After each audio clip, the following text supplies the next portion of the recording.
down to open it with a light heart, for what I had known so to fear. What I had now to fear.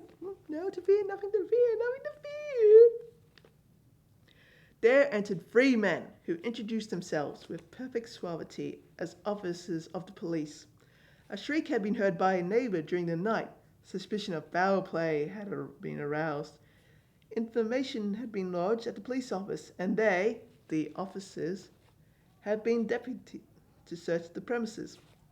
I smiled for what I had to fear. For what had I to fear? I am going to fear. I am going to fear. I bade the gentleman welcome. The shriek, I said, was my own. The old man I mentioned was absent in the country. I took all my visitors all over the house. I bade them search well. I led them at length to his chamber. I showed them his treasures. Secure, undisturbed, in the enthusiasm of my confidence, I brought chairs into the room and desired them to rest their fatigues, while I myself, in the wild audacity of my perfect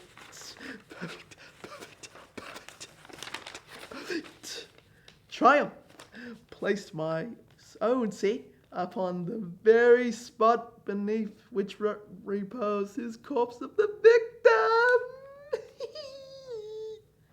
The officers were satisfied. My manner had convinced them. I was singularly at ease. They sat, and while I answered cheerily, they chatted of familiar things, but ere long I felt myself getting pale and wished them gone. My heart ached, and I fancied a ringing in my ears. But still they sat and still chatted. The ringing became more distinct. It continued and became more distinct. I talked more freely to get rid of the feeling, but it continued, gained definiteness, until at length I found that the noise was not within my ears. No doubt I now grew very pale, but I talked more fluently and with a heightened voice. Yet the sound increased, and what could I do? It was a low, dull, quick sound, much of such sound a watch makes when enveloped in cotton. I gasped for breath, and yet the officers heard it not.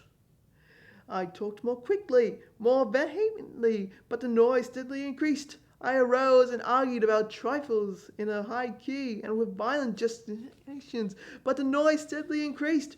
Why would they not be gone? I paced the floor to and fro with heavy strides, as if excited by fury by the observations of the men. But the noise steadily increased. Oh God, what could I do?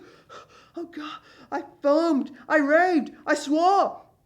I swung the chair upon which I had been sitting on and grated upon the boards, but the noise arose all over and continuously increased. It grew louder and louder and louder and louder and louder and louder. And still the men chatted pleasantly and smiled. Was it possible they heard? They had not? Oh. And still the men chatted. They know they heard, they suspected, they knew. They were making a mockery of my horror. This I thought, and this I think, but anything was better than this agony. Anything was more tolerable than this desolation. I could bear those hypocritical smiles no longer. I felt that I must scream or die, and now again. Hark! Louder and louder and louder! Villains! I shrieked. Dissemble no more! I admit the deed! Tear up the planks here! Here! It is the beast!